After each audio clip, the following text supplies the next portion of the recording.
Do you ever feel like you're being watched? Well, there's a good chance you are. Just look around the next time you're at school, at the mall, driving, or just walking down the street. The number of surveillance cameras peeking into our daily lives has exploded. Surveillance cameras can help make our lives safer or even help solve crimes.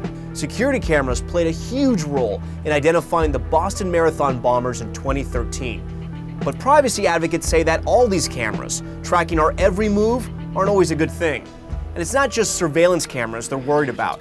According to a report in Britain's Guardian newspaper, a court order dating back to April requires the phone company Verizon to turn over phone records on an ongoing daily basis to the National Security Agency. We're talking about the private calls of Americans, whether they've been suspected of a crime or not. These millions of phone records being collected by the National Security Agency, or NSA, include every call made to, from, or within the United States. It could even include yours. Okay, well, there's the internet. That's safe, right? And now, what we are learning about how the U.S. is tapping into internet companies and emails. And good evening. Sources familiar with this separate government program say it allows the NSA and the FBI to tap directly into the servers of some of the largest internet providers.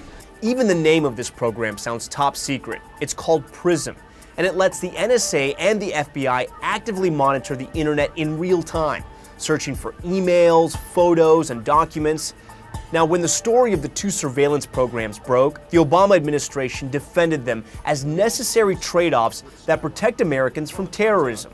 You can't have 100% security and also then have 100% privacy and zero inconvenience. So, is all this surveillance legal? Don't worry if you can't make up your mind. Even federal judges can't seem to agree. Our lead story tonight, a federal judge has ruled the NSA is violating our Fourth Amendment rights when it collects data on phone calls into and from the United States.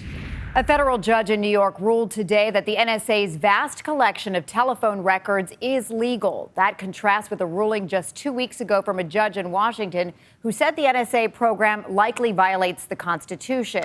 The second judge said that data collection wasn't just legal, but it was necessary to protect Americans against terrorism. Hidden in all those records of telephone calls, he said, are phone numbers and email addresses of terrorists that the NSA needs to track. And he also said something pretty interesting. Our privacy is less private than we think. The judge says people voluntarily surrender personal and seemingly private information to transnational corporations who exploit that data for profit, something far more intrusive than the government's phone record collection. You might think that the U.S. Constitution protects the privacy of every American, but it doesn't mention privacy at all. So the big decisions on how to balance security and privacy are something we're still debating. And while you may be safer from crime, your private life probably isn't as private as you think.